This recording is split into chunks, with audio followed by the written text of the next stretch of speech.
पंचकुला में आज हरियाणा पुलिस की पासिंग आउट परेड आयोजित की गई। 5,000 से अधिक पुलिस के नवनियुक्त पुलिसकर्मियों की परेड गृह मंत्री अमित शाह और मुख्यमंत्री नायब सिंह सैनी ने निरीक्षण किया। हरियाणा पुलिस अकेडमी के महानिदेशक अर्शदर सिंह चावला ने शपथ दिलाई और इस मौके पर मुख्य सचिव अनुराग रस्तोगी, गृह सचिव सुमित्रा मिश्रा, पुलिस महानिदेशक ओपी सिंह भी मौजूद थे।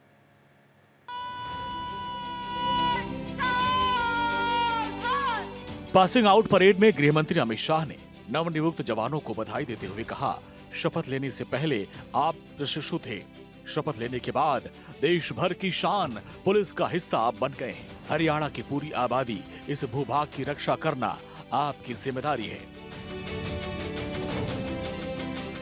विश्वास, दक्षता और टेक्नोलॉजी तीनों से हरियाणा पुलिस के जवानों को प्रशिक्षित करने का काम किया गया है। आप यहां पर एक कठोर प्रशिक्षण से बने हुए प्रशिक्षु थे और आपकी शपथ समाप्त होते ही अब देश भर में जिसकी शान है, ऐसे हरियाणा पुलिस के हिस्सा बन चुके। अमित शाह ने कहा कि आज 93 बैच के 5,061 जवान उपस्थित हैं, जिनमें पहला मोर्चा देश की बेटियों ने संभाला है। रक्षा की पहली पंक्ति में देश की युवा बेटियां खड़ी हैं, तो देश की सुरक्षा का भरोसा भी अनेक गुना बढ़ गया है। ये परिवर्तन देश के लिए बहुत ही शुभ है। 93 बैच के 5,161 जवान यहाँ पर मेरे सामने उपस्थित हैं और पहला मोर्चा हमारी बच्चियों ने संभाला है, महिलाओं ने संभाला है। रक्षा पंक्ति में पहली पंक्ति में देश की युवा बेटी जब खड़ी रहती है तो देश की सुरक्षा का भरोसा अनेक गुना बढ़ जाता है मित्रों। पर इस परिवर्तन देश के लिए निश्चित ही शुभांकर ही होगा। गृह मंत्री अमित शाह ने कहा कि हरियाणा पुलिस 3 आपराधिक कानूनों को लागू करने वाला देश का पहला राज्य है। नशा तस्करी, मानव तस्करी, साइबर अपराध बड़ी चुनौती हैं। इसके साथ ही एक्सटॉर्शन करने वाले संगठित अपराधियों की चुनौतियों से हरियाणा पुलिस को निपटना पड़ेगा। अमित शाह ने मुख्यमंत्री की प्रशंसा करते हुए कहा, नायब सिंह सैनी ने बिना पर्ची, बिना खर्ची के सरकारी नौकरी देने वाला राज्य हरियाणा को बनाया। इस दौरान गृह मंत्री अमित शाह ने कहा, कल 25 दिसंबर है, अटल जी का शताब्दी वर्ष। अटल बिहारी वाजपेयी जन्मजात देशभक्त, लेकिन देश की सुरक्षा और प्रगति का जब भी सवाल आता है, वहां वो चट्टान से ज्यादा कठोर और अटल थे। हरियाणा पुलिस एक 3 नए कानून और सारे सुधारों को लागू करने में देश भर में 1 नंबर का स्थान प्राप्त करती है। मैं हर सप्ताह सभी आंकड़े देखता हूं।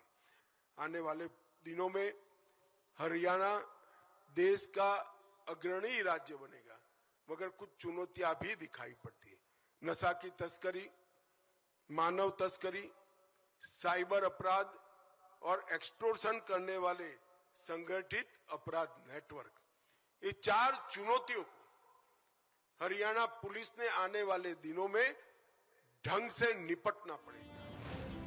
वहीं मुख्यमंत्री नायब सिंह सैनी ने कहा कि प्रधानमंत्री नरेंद्र मोदी के नेतृत्व में आतंकवाद के विरुद्ध, नक्सलवाद के खिलाफ करारा प्रहार, सीमाओं के भीतर और बाहर सुरक्षा का मजबूत कवच, ये दृढ़ संकल्प और दूरदर्शिता का परिचायक है। देश की आंतरिक सुरक्षा अभूतपूर्व रूप से मजबूत हुई है। आतंकवाद के विरुद्ध निर्णायक नीति, नक्सलवाद पर करारा प्रहार, सीमाओं के भीतर और बाहर सुरक्षा का मजबूत कवच, ये सभी आपके दृढ़ संकल्प, दूरदर्शिता और अथक परिश्रम का ये परिणाम है।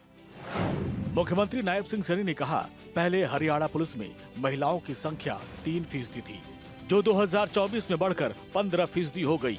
अब हरियाणा में जल्द ही 6,000 नए पुलिसकर्मियों की भर्ती करने जा रहे हैं, जिनमें 1,500 महिला कर्मी भर्ती की जाएंगी। हरियाणा पुलिस देश का अग्रणी पुलिस बल है। हमने वायदा किया था कि हम हरियाणा पुलिस में महिलाओं की संख्या को बढ़ाएंगे। मान्यवर, मुझे यह बताते हुए हर्ष भी हो रहा है कि हम प्रदेश में जल्द ही 6000 नए पुलिस कर्मियों की भी भर्ती करने जा रहे हैं। इनमें लगभग 1500 के करीब हमारी महिला पुलिसकर्मी भर्ती की जाएंगी। मान्यवर, हरियाणा की धरती वीरता, पराक्रम, कर्तव्य प्राणता की परंपरा से समृद्ध रही है। यहाँ के जवानों ने देश की सीमाओं पर भी आंतरिक सुरक्षा में अपने शौर्य को लोहा मनवाया है। मुख्यमंत्री नायब सिंह सैनी ने कहा कि नशे के खिलाफ चलाए जा रहे अभियान में हरियाणा पुलिस की अहम भूमिका रही है। 5000 से अधिक नए जवान इस अभियान के ब्रांड एम्बेसडर होंगे। चंडीगढ़ से डॉक्टर थानेश्वर शर्मा की रिपोर्ट।